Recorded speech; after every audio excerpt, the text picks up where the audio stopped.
Boa noite. Eu não posso começar hoje sem agradecer. Obrigado.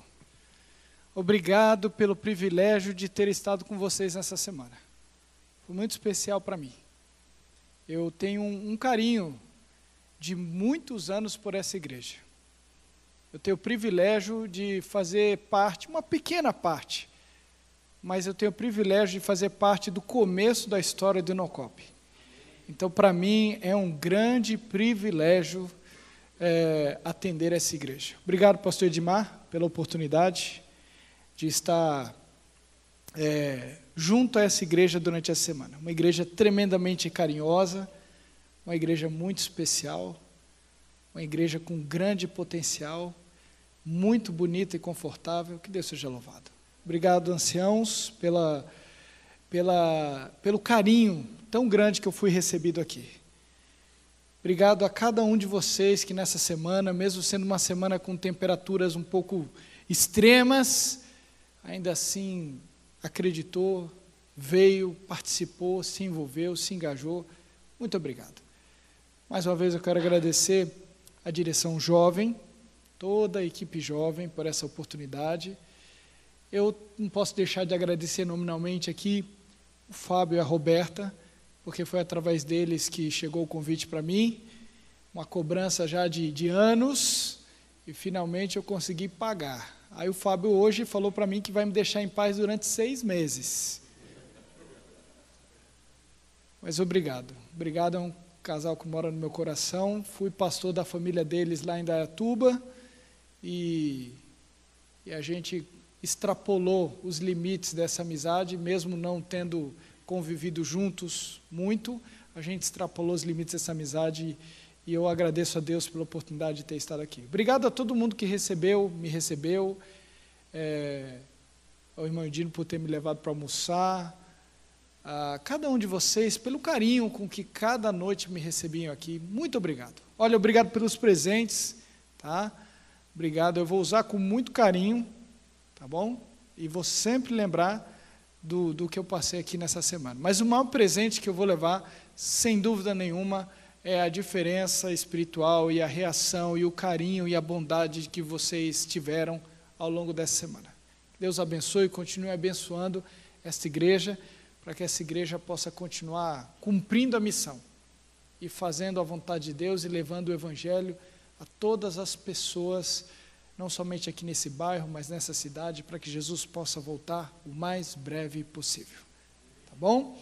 E seja bem-vindo à ceia do Senhor. Nós estamos hoje felizes por ter a oportunidade de participar da Santa Ceia. É um privilégio participar da Santa Ceia. Mas não é só um privilégio, é também uma necessidade. É nessa noite que a gente renova a nossa decisão de sermos livres em Cristo Jesus e de abandonarmos o pecado e de começarmos uma nova vida ao lado dele. Durante essa semana, a cada noite, nós lançamos o desafio da oração. Você cumpriu o desafio de hoje? Era fazer uma lista de motivos para agradecer e fazer uma oração exclusiva de gratidão. Não que as nossas orações devam ser exclusivas de gratidão, porque não devem ser exclusivas de gratidão, né? Mas, como a gente tem o hábito de agradecer muito pouco a Deus pelas bênçãos que Ele nos dá, hoje você teve essa oportunidade de fazer uma oração de gratidão a Deus. Eu espero que tenha sido uma experiência legal fazer uma lista das bênçãos que você tem recebido das mãos dEle, para depois transformar isso numa oração de gratidão a Ele. Mas eu vou lançar ainda um desafio nessa noite, e esse desafio é para ser cumprido antes do culto de amanhã, tá certo? Para a gente fechar essa série de desafios. Dentre todas as formas de oração que a gente experimentou, existe uma que pode ser cumprida antes do culto de amanhã, que é a oração da madrugada. Você sabe, eu creio que durante a madrugada, as nossas orações, elas estão num caminho mais livre para chegar para Deus. Eu não sei se é porque o mundo está em silêncio, eu não sei se é porque a nossa mente está mais focada e concentrada em ouvir a voz de Deus, mas o fato é que eu creio que existe poder na oração da madrugada. Sabe, eu creio que quando existe uma súplica especial, orar de madrugada se transforma num lenitivo. Então eu queria desafiar você a orar nessa madrugada. Pastor, que horas? Eu não vou definir isso. Tá? Só que 9 horas da manhã não é mais madrugada. Tá bom? 9 horas da manhã não é mais madrugada. Tá bom? Você que vai definir o horário, você vai fazer o seu compromisso com Deus, se você vai acordar mais cedo, ou se você vai colocar o relógio para despertar no meio da noite, eu não sei. Você vai fazer da maneira como você achar melhor. Tá? E durante essa madrugada, então, você vai depositar nas mãos de Deus uma súplica especial, uma bênção especial que você deseja receber, uma maneira especial que você tem de agradecer. Peço que nessa oração da madrugada você interceda por mim, pelo meu ministério, tá bom? Mas que você experimente a oração da madrugada, porque eu sei que Deus tem ainda mais uma bênção para te dar nessa semana de oração, tá bom? Espero que você tenha gostado desses desafios de oração. A gente poderia continuar inventando modos diferentes de orar e ter cada dia um tipo diferente. Por que não você desenvolver esse exercício, a cada dia você fazer uma oração de uma maneira diferente, para que dessa maneira você possa tornar sempre vivo esse hábito especial de orar, tá certo? Está lançado o desafio, espero que você cumpra, porque tem uma bênção especial para você nessa madrugada. E se você não acordar para orar, pode ser que você perca esta bênção, a bênção da oração da madrugada, tá bom? Deus abençoe você e Deus revolucione a sua vida de oração. Você pode fechar os seus olhos, vamos orar mais uma vez. Senhor, nessa noite, Pai, eu peço que o Senhor nos dê sabedoria e entendimento, porque nós vamos abrir a Tua palavra mais uma vez nessa semana. Queremos ouvir a Tua voz. Queremos que o Senhor fale, Senhor Deus, à nossa mente e ao nosso coração. E que o Senhor nos prepare para participarmos da ceia do Senhor.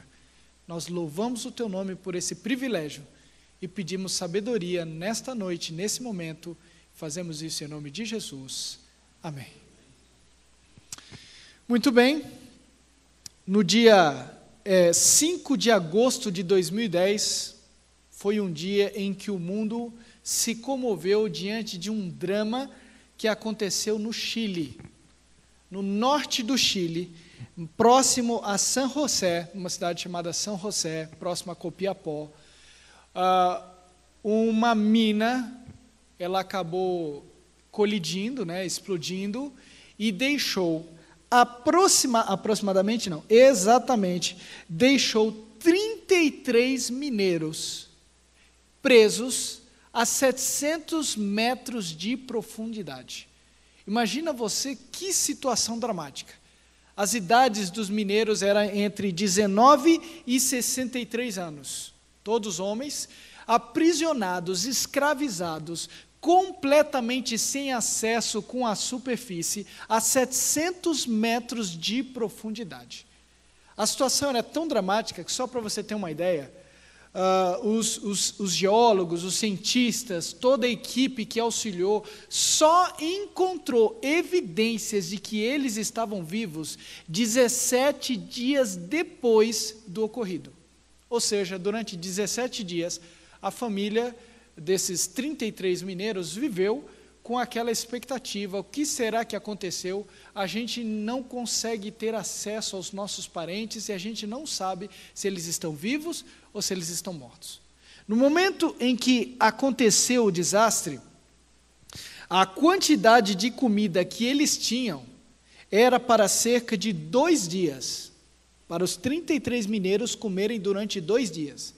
Então, para que durasse todo o período que eles passaram sem acesso, sem contato, eles começaram a racionar a comida, de tal maneira que eles comiam por dia, tá? Eles comiam por dia 2 garfadas de atum, a comida era racionada da seguinte maneira: 2 garfadas de atum, 1 golada de leite, 1 bolacha de água e sal e 1 fatia de pêssego, dia sim, dia não. Já imaginou? Tudo isso para que eles pudessem manter-se vivos e na esperança de serem resgatados. O resgate durou exatamente aí por volta de 69 dias, de 69 a 70 dias. O interessante é que para resgatar aqueles 33 mineiros, não havia tecnologia que solucionasse o problema. É nesse momento que vem a NASA, a Agência Espacial Americana, prestando auxílio e serviço àquela comunidade, àquele país. Eles inventam uma cápsula chamada, apelidada de Fênix, uma cápsula que pudesse chegar até lá embaixo, a 700 metros de profundidade. Alguns anos atrás eu tive a oportunidade de viajar para o Chile e fui visitar um museu onde eu tive a oportunidade de ver esta cápsula chamada de cápsula Fênix. Eu quero dizer para você que a cápsula Fênix ela tem um pouco mais de 45 centímetros de diâmetro. E é uma cápsula que quando você entra dentro tem uma certa claustrofobia, é um negócio desesperador, não tem nada de belo e nada de bonito, mas hoje se transformou num instrumento de vitória e de orgulho para o chileno, porque através daquela cápsula, inventada pela NASA, os homens puderam enviar aquela cápsula até 700 metros de profundidade e trazer de volta, um por um, cada um dos 33 mineiros. Aquela viagem da cápsula, da superfície até lá embaixo, durava cerca de 20 minutos. Mas, graças a Deus, no final de todo aquele drama, todos os 33 mineiros foram resgatados com vida. Gosto de pensar nessa história como uma analogia do que aconteceu conosco no Jardim do Éden. Nós nascemos e fomos criados para vivermos livres. Mas no momento em que nossos pais fizeram a escolha de errar, de pecar, de comer do fruto que Deus havia proibido, naquele momento houve um colapso no plano divino. E a partir dali, nós nos tornamos prisioneiros. Nós fizemos desta terra uma prisão. E aí, o céu se tornou distante para nós. Ficou muito longe.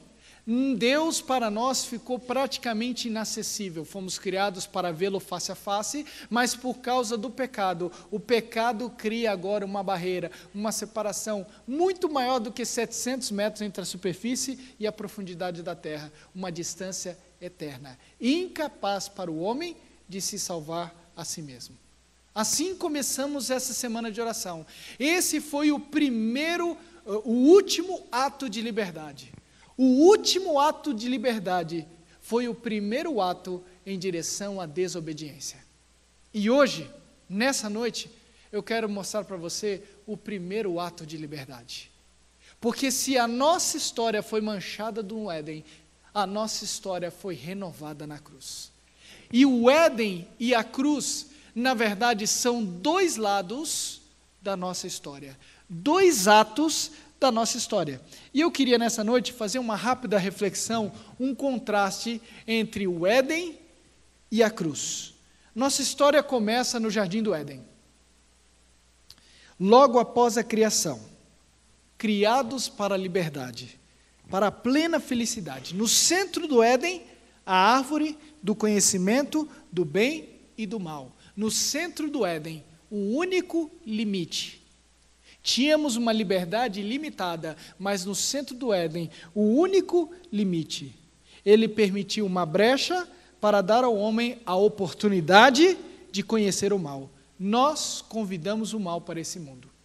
Nós convidamos o pecado. Nossa escolha nos tornou responsáveis e prisioneiros das nossas consequências. Assim começa o primeiro ato da nossa história. Mas na cruz, encontramos o segundo ato da nossa história. Na cruz, logo após a entrega do Filho, morto para nos dar liberdade e plena felicidade. No centro do universo, a cruz, o sacrifício ilimitado. Perceba a diferença de ambiente. No Éden, tudo era liberdade, e a árvore do conhecimento do bem e do mal era o limite. Na cruz, tudo era uma prisão. E a cruz, o centro do universo, era um sacrifício ilimitado. Cristo convidou o bem para um mundo entregue à maldade. Sua escolha de se entregar nos tornou perdoáveis das nossas falhas e das nossas fraquezas. O início de um conflito na terra e a sua vitória estão retratados nesses dois atos da nossa história. O Éden mostra por que hoje a gente nasce perdido, mas o Calvário mostra por que hoje nós somos resgatados. O Éden, a cruz é a solução de Deus para o problema que começa no Éden. No Éden, o adversário está pendurado na árvore. Na cruz, o Salvador está pendurado no madeiro. No Éden, o diabo tenta fazer o homem ser igual a Deus. Na cruz, Deus se fez homem. A árvore era bela, o seu fruto era atrativo, mas na cruz, diz Isaías 53, não víamos beleza e nem formosura. No Éden, o inimigo nos atrai por aquilo que se vê. Na cruz, Cristo nos atrai por aquilo que podemos crer. No jardim perfeito se faz a degradação. No deserto, no Calvário, se faz a restauração. No Éden, o homem se esconde de Deus diante da sua vergonha. Na cruz, Cristo abre as portas do céu para o homem através da sua vergonha. O Éden mostra quem nós somos. A cruz mostra em que podemos nos tornar. A cruz, portanto, é o reverso do Éden. Mas na cruz existe uma mensagem de restauração para nós hoje. Quando lembramos quanto custou a nossa culpa, quando a gente olha para a cruz e vê o que Cristo fez em nosso favor, é impossível permanecer do mesmo jeito. É impossível continuar a mesma coisa. Experimentar o mal nos torna prisioneiros dele, mas experimentar a graça de Deus nos torna livres do pecado. Nosso pecado nos sufoca. A gente olha para cima e não vê nada, mas de repente, quando a cruz se ergue, a gente olha para aquela cápsula que foi enviada do céu em forma de cruz, e nela está ali a nossa única esperança. O único meio pelo qual nós podemos ser restaurados à superfície é através daquela cápsula em forma de cruz. Eva viu o fruto, achou bonito, achou inofensivo e se afastou o suficiente para não ouvir o que Deus tinha a dizer sobre aquilo. Naquele momento, Eva agiu como se Deus não existisse. E ao longo dessa semana, nós entendemos que quando a gente tira Deus da jogada, o resultado é uma prisão. Mas quando a gente restaura a presença de Deus na nossa vida, o resultado é liberdade. Se no Éden nós demos o último ato de liberdade, na cruz, Cristo deu o primeiro passo para a nossa liberdade. O primeiro ato da nossa liberdade é a cruz de Cristo. E quando a gente olha para a cruz de Cristo, é impossível a gente ficar da mesma maneira. A cruz de Cristo é a única esperança para um mundo sufocado. Na cruz, Cristo mudou a sua história e reabriu a porta do jardim do Éden, do céu, para você uma vez mais. Sabe, queridos, naquele dia, quando desceram a cápsula Fênix até as profundezas daquela mina, aprisionada, naquela cápsula estava a única oportunidade de salvação para aqueles 33 mineiros. A única oportunidade de salvação para você e para mim é a cruz de Cristo. Não há nada, nenhuma força, nenhum poder nesse mundo capaz de nos libertar e de nos transformar do que a cruz de Cristo. Quando olhamos para a cruz de Cristo, é impossível a gente permanecer da mesma maneira, porque a cruz liberta, a cruz restaura. E nessa noite, nesta Santa Ceia, eu quero convidar você para abraçar a cruz de Cristo. Eu quero convidar você para receber a cápsula em forma de cruz que foi enviada do céu para te salvar. porque essa é a única maneira pela qual você e eu podemos ser livres de verdade. Que coisa maravilhosa! Um Deus que escancara a porta da graça do céu para nós, através de um sacrifício de sofrimento. O que mais Jesus precisa fazer para chamar sua atenção? Diante da cruz, como você pode ficar inerte? Diante da cruz, como você pode continuar cometendo os mesmos pecados que você está cometendo? Diante da cruz, como é que você pode continuar se esquecendo que Deus quer ser o seu Deus? Ele quer ser o Senhor da sua vida. Diante da cruz, como é que você pode continuar ignorando ouvir a voz dEle te chamando todos os dias para fazer parte da sua vida? Mas sabe, queridos, o Cristo que nos libertou, Ele ressuscitou. Ele não está morto. No terceiro dia Ele ressuscitou. E quando Ele ressuscitou, Ele deu uma garantia. Ele deu a plena garantia de que o caminho da salvação, ele é completo para você. Porque o caminho da salvação soluciona o maior problema da prisão chamada pecado, que é a morte. Através da ressurreição, Cristo abre as portas dos céus, inclusive para aquele que escolheu a morte, contanto que ele aceite a vida que Cristo oferece. No céu, Cristo fez uma troca conosco. E Ele deu para nós a vida que nós não merecíamos. Qual é a sua decisão nessa noite? Como você vai responder diante de tamanho sacrifício? Como é que você pode continuar da mesma maneira? Nessa noite você tem a oportunidade de permitir que Deus faça parte da sua vida, de pedir perdão pelos seus pecados e de sair daqui com um novo coração. Basta você querer. Abrace a cruz. Ame a cruz. Aceite a cruz. E deixe Jesus entrar no seu coração. E quando isso acontecer, então você dará o segundo passo de liberdade, porque o primeiro já foi dado na cruz. Cristo morreu e já deu o primeiro passo em direção à sua liberdade. O segundo passo é seu. Você precisa querer, você precisa aceitar e você precisa abraçar a cruz de Cristo na sua vida. Você vai assistir um clipe agora. Esse é um hino bem conhecido. É um hino que fala justamente o que a cruz deve ser para mim e para você. E ao você assistir essa música, ouvir esse clipe, a minha oração é que isso faça você refletir no verdadeiro significado da cerimônia que vamos participar logo em seguida.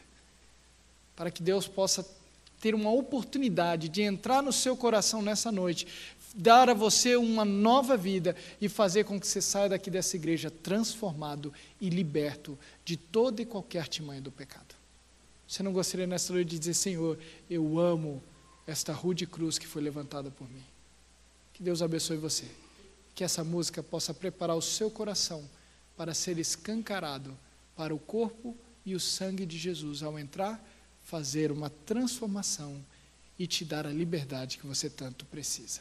Que Deus abençoe você para isso. Amém.